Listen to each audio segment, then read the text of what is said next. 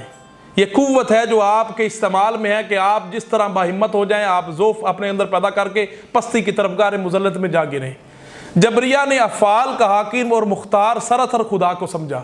یہ ایک اہم بحث ہے کہ جبریہ نے افعال کا حاکم جو ہے، یہ جو دنیا میں جو کچھ ہو رہا ہے اس کا حاکم اور مختار جو ہے وہ سراسر خدا کو سمجھا ہے. کس کو سمجھا ہے؟ خدا کو سمجھا ہے. اور خود معطل اور مایوس ہو کر بیٹھ گئے ہیں، تعطل کا شکار ہو گئے ہیں، بالکل کچھ نہیں کرتے اور مایوس ہو کر بیٹھ گئے. اور اس لحاظ سے عمل اور کامیابی کے بجائے حسرت اور بیکاری کو اپنا مسلک قرار دے دیا ہے. وہ عمل اور کامیابی کے بجائے انہوں نے کیا کیا ہے؟ حسرت کو اور بیکاری کو اپنا مسلک قرار دے دیا ہے. وہ کہتے ہیں کہ بس جو کچھ ہونا ہے وہ ہونا ہے.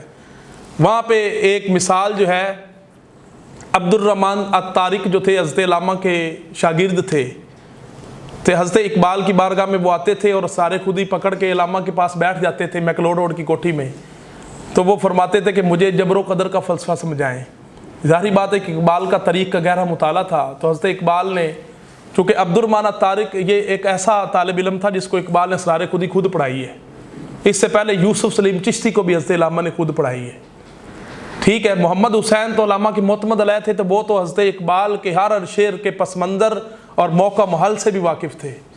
جاوید اقبال نے لکھا ہے کہ اگر کوئی شخص اقبال کے کلام کا سب سے بڑا مفسر ہو سکتا تھا یا تھا، وہ چودھری محمد حسین تھے. جو شب و روز کے اندر آخری شخص جو میکلوڈ روڈ اور جاوید منزل کی کوٹھی سے سب سے آخر پر 2:30 بجے 1:30 بجے جاتے تھے، وہ چودھری محمد حسین تھے. اقبال چونکہ وہ عربی کے عالم بھی تھے اور فارسی کی شعریت سے بھی واقف تھے. چودھری محمد حسین بڑے پڑھے لکھے آدمی تھے. علامہ اپنا کلام جو سب چلے جاتے دوست احباب تو ان کو پھر سناتے اور پھر حظ اٹھاتے، کیونکہ اقبال کے کلام کی رمز سے جو صحیح معنوں میں آشنا شخص تھا تو وہ چودھری محمد حسین تھے.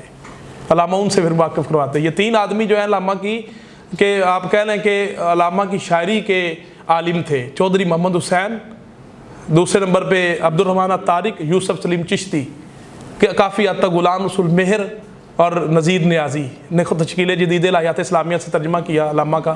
یہ 4-5 لوگ ایسے تھے جو علامہ کے رفقا میں تھے، بلکہ کلام اقبال کے اصل بنیادی عالم یہ لوگ تھے. 5-7 لوگ، جن میں عبد المجید سالک بھی تھا. لیکن چونکہ حضرت عمر رضی اللہ تعالیٰ عنہ کے عہد خلافت میں امواس کی وبا ایک ایسے بلائے اسمان تھی کہ تاریخی روایت کے مطابق 25,000 مجاہدین اس کی نظر ہو گئے اس کی وبا کے.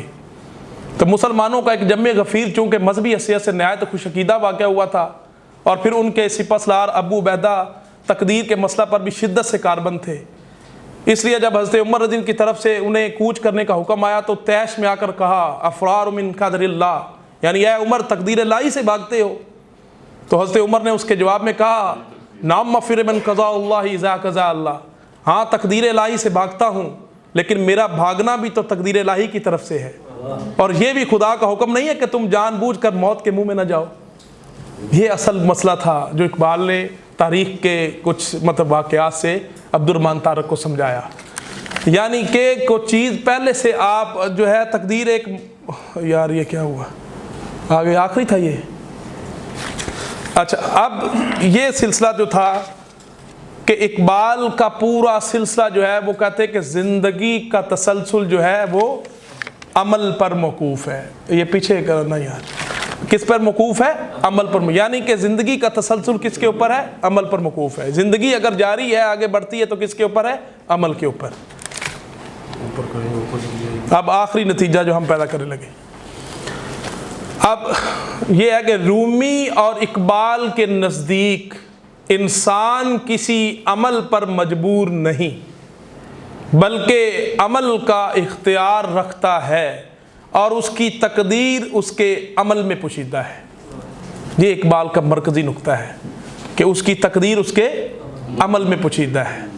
عمل سے زندگی بنتی ہے، جنت بھی جہنم بھی، یہ خاکی اپنی فطرت میں نہ نوری ہے نہ ناری. یعنی اقبال نے پورا تصور جو زندگی کا دیا وہ اس پر محیط ہے عمل کے اوپر. عمل ہی اس کو اس شاہراہ پر چلا کر جو ہے وہ منزل مقصود تک پہنچاتا ہے. اور اقبال کی شاعری کے اندر کوئی منزل نہیں ہے. وہ منزل سے بھی آگے دوسری منزلوں تیسری منزلوں کی طرف رواں دواں ہے۔ اگر وہ ایک منزل پر ٹھہر گیا تو سمجھو پھر جمود شروع ہو گیا۔ اقبال ایک منزل پر آتے ہیں تو تھوڑا تھکاوٹ کے بعد پھر آگے چلنا شروع کر دیتے ہیں، وہ تو کہیں بیٹھنا ہی نہیں دیتے، وہ کہیں وہ سہارے جو ہے وہ آدمیوں سے استقامت چھین لیتے ہیں، وہ علامہ چلائی رکھتے ہیں، بس چلتا رہے، جو ذرا ٹھہرے وہ کچل گئے۔ علامہ کہتے ٹھہرنا نہیں ہے، ستاروں سے زندگی سفر حاصل کرو، ستارے گردش کرتے رہتے ہیں اپنے مدار کے اندر، اسی طرح تم بھی اپنے مقاصد کی لگن کے اندر جو ہے وہ کیا کرتے رہو، گردش دوران میں رہو۔ اگر تم گردش آپ کی کہیں بھی رک گئی سمجھو وہاں پہ موت ہے۔ وہ ستاروں کا جو پیغام چاند اور تارے کا باغ درا میں وہ کہتے ہیں جہاں تم ٹھہرے کچل گئے، جہاں پہ تم رہے وہاں مر گئے۔ اقبال جو ہے فطرت کے پورے جو ہے وہ مطلب یعنی کہ نظام کے اندر انسان کو مرکز سمجھتے ہیں، اور وہ کہتے ہیں کہ تو ستاروں کو دیکھ، وہ حرکت پیام مدام حرکت میں ہے، تو بھی حرکت میں رہے۔ وہ کہتے ہیں آفتاب جو ہے وہ اپنی تمازن سے پوری کائنات کو مستنیر کر رہا ہے، اے انسان تو بھی اپنے کردار سے پورے کائنات کو مستنیر کر۔ یعنی وہ پہاڑ کہتا ہے پہاڑ اگر زمین کے اوپر کھڑا ہوا ہے مستقل تو بھی حسین کی طرح ڈٹ کے مقابلہ کر۔ یعنی وہ پورے کائنات کے مختلف مناظر، نباتات و جمادات و نباتات کے ہر علامت و تشبیہات و استعارات میں اقبال قوت، حرکت و حرارت کی تعلیم دیتا ہے۔ وہ جہاں بھی کردار اٹھاتا ہے، نباتات میں بھی اٹھاتا ہے تو گل لالہ کو اٹھاتا ہے، سوختہ کی نشانی دیتا ہے، حرکت کی، سوز کی، جلن کی۔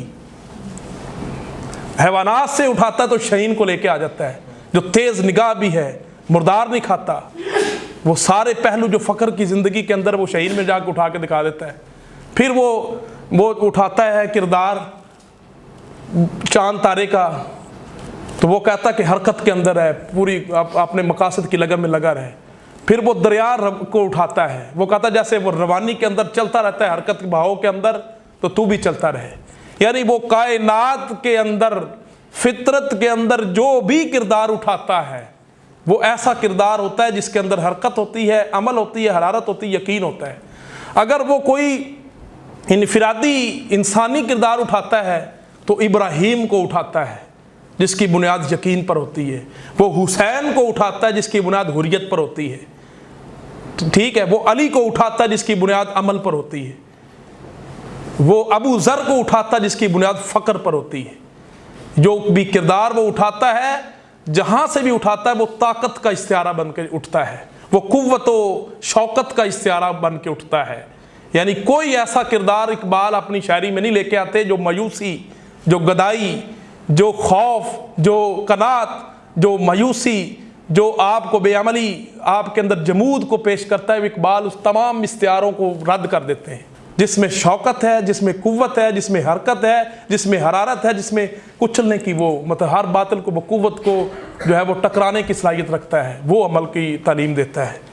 یعنی اقبال کا ایک جو ہے وہ شعر جو ہے چند جو ہے نعتیہ پیش کرنے کے بعد جو ہے وہ اجازت چاہتا ہوں۔ اس میں آپ دیکھیں کہ اقبال کی شاعری کے جو لفظیات ہیں اس کے اندر کتنی طاقت اور قوت ہے۔ لوح بھی تو، قلم بھی تو، تیرا وجود الکتاب، گنبد آبگی نہ رنگ تیرے محیط میں حباب، عالم آب و خاک میں تیرے ظہور سے فروغ، ذرہ ریگ کو دیا تو نے طلوع آفتاب، شوکت سنجر و سلیم تیرے جلال کی نمود، فقر جنید و بایزید تیرا جمال بے نقاب، شوق تیرا اگر نہ ہو میری نماز کا امام، میرا قیام بھی حجاب، میرا سجود بھی حجاب، تیری نگاہ ناز سے دونوں مراد پا گئے، عقل غیاب و جستجو، عشق حضور و اضطراب، تیرا اتار ہے جہاں گردش آفتاب سے، طبع زمانہ تازہ کر جلوے بے حجاب سے، تیری نگاہ ناز سے دونوں مراد پا گئے، عقل غیاب و جستجو، عشق حضور و اضطراب، تیرا اتار ہے جہاں گردش آفتاب سے، طبع زمانہ تازہ کر جلوے بے حجاب سے، عالم سوز و ساز میں وصل سے بڑھ کر ہے فراق، وصل میں مرگ آرزو، ہجر میں لذت طلب، بے مصطفیٰ برسان خویش را کہ دین ہماؤس، اگر بے او نہ رسیدی تمام بولا بھی۔ بازو تیرا توحید کی قوت سے قوی ہے، بازو تیرا توحید کی قوت سے قوی ہے، اسلام تیرا دیس ہے تو مصطفی ہے۔ سبحان اللہ۔